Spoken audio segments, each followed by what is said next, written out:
इमरान खान खत्म शुद। आजम खान ने मंसर-ए-आम पर आते ही साइफर का भांडा फोड़ दिया। आजम खान ने अपना बयान 164 के तहत मजिस्ट्रेट के सामने रिकॉर्ड किया। आजम खान ने चेयरमैन तहरीक इंसाफ के खिलाफ बयान रिकॉर्ड करवाया।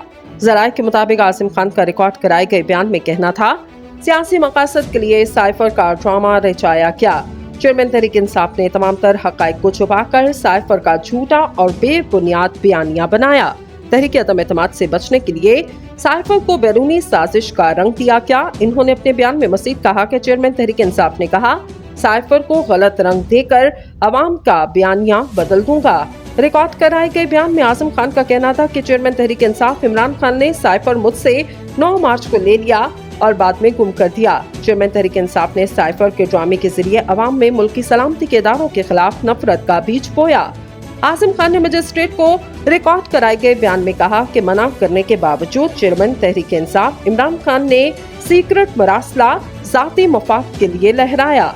रिकॉर्ड कराए गए बयान में आजम खान ने कहा कि साइफर को जानबूझकर मुल्क की सलामती के इदारों और अमेरिका की मिली भगत का गलत रंग दिया गया। साइफर का ड्रामा सिर्फ और सिर्फ अपनी हुकूमत बचाने के लिए रचाया गया। चेयरमैन तहरीक इंसाफ ने साइफर को अवाम के सामने बैरूनी साजिश के सबूत के तौर पर पेश करने की बात की।